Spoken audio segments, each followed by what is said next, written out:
In a world cloaked in darkness, where the dead rest and nightmares awaken, if you dare to listen, you're about to step into the shadows of midnight screams. Not everyone who enters makes it out alive. I promise you, I'll tell my story with complete honesty and transparency. No additions, no omissions.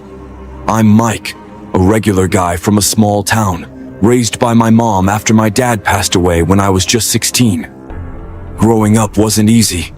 We lived in a small, cramped apartment, struggling to make ends meet.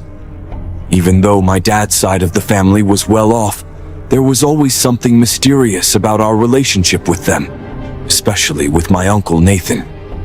Dad never spoke about Uncle Nathan. Whenever I asked, he'd shut it down, telling me to stay away from him at all costs. If anything happens to me, don't go to him. And when my dad died, I had no choice but to follow his wishes, even though I barely had enough money to survive. But things got even tougher. Mom passed away just a year after Dad, and I found myself completely alone, struggling to survive. Eventually, I was so desperate that I ignored my dad's warning. With no other options, I took a bus out to my Uncle Nathan's place. It was an old mansion on the outskirts of town, right near the cemetery.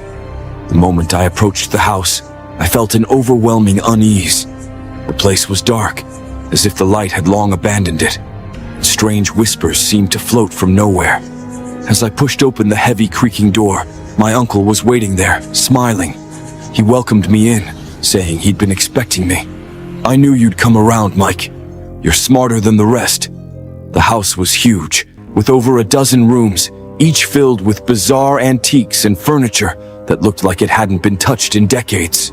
Uncle Nathan led me to a small room in the attic, sparsely furnished with only a bed, a small dresser, and a peculiar statue of a man screaming in agony. That night I drifted off to an uneasy sleep. The statue's horrified expression burned into my mind. Over the next few days, strange things started happening. I'd wake in the middle of the night to whispers and feel a chill run down my spine, even though the windows were closed. I noticed Uncle Nathan had a strange obsession with the cemetery. He'd disappear in the middle of the night, returning hours later with old books, or, on one occasion, a skull he handled like it was sacred. One night, I decided to follow him. Hidden in the shadows, I watched as he entered a darkened tomb and exchanged words with an old man, the cemetery caretaker. The caretaker handed him something, which Uncle Nathan quickly pocketed. They shook hands, and I caught a glimpse of something in Uncle Nathan's eyes, something otherworldly. When he returned to the house, I snuck back inside, pretending to be asleep. But curiosity got the best of me. I crept to his study and peeked in through a crack in the door. There he was, in the middle of a strange ritual, surrounded by drawn symbols and burning candles. The air grew thick, and a shadowy figure seemed to emerge from the darkness, whispering words I couldn't understand. My heart pounded as I realized my uncle wasn't just a strange old man. He was involved in something much darker. The next morning, Uncle Nathan asked if I'd heard anything unusual. I lied and said no, but I knew he was watching me closely. Finally, unable to take it any longer, I decided to leave. As I packed my things, Uncle Nathan confronted me. "Leaving so soon?" he asked with a smile that sent chills through me. "Remember, Mike, once you leave this house, there's no going back." Terrified, I left anyway, never looking back. To this day, I can still feel his eyes watching me in my dreams, as if he's waiting for the moment I make one wrong move and return to him. I left Uncle Nathan's house that night, thinking I'd left the horrors behind. I returned to my empty apartment, desperate to rebuild a normal life. But something had followed me. The first sign was subtle: cold drafts in rooms where no windows were open, and shadows that seemed to move in my peripheral vision.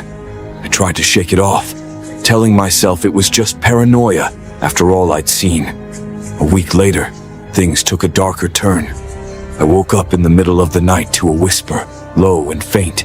It was impossible to make out the words, but the voice was all too familiar.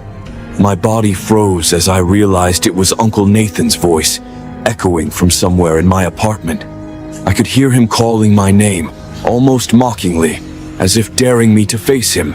Checked every corner of the apartment, hoping it was just my imagination. But then I saw something chilling, scratched into the wall above my bed, as if by invisible hands, were the words, "I told you there's no going back."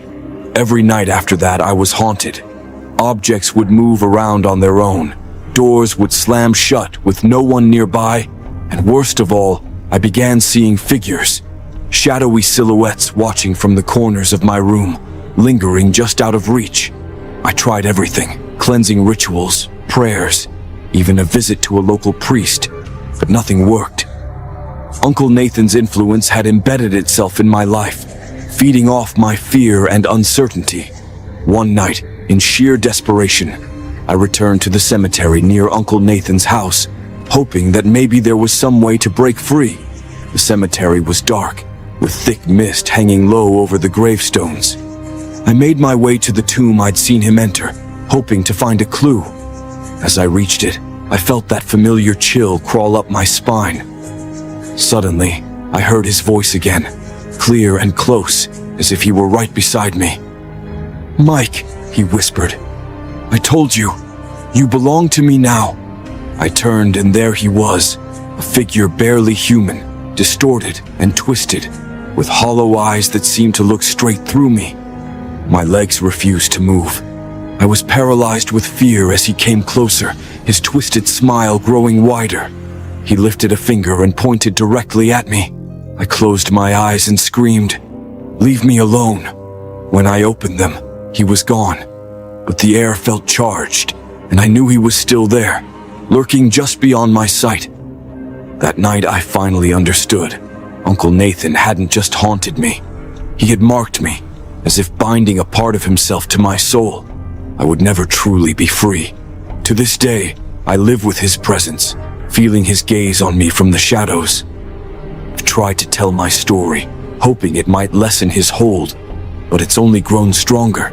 Now as you listen, remember, once you're touched by darkness, it never really lets you go. Subscribe for more stories if you dare.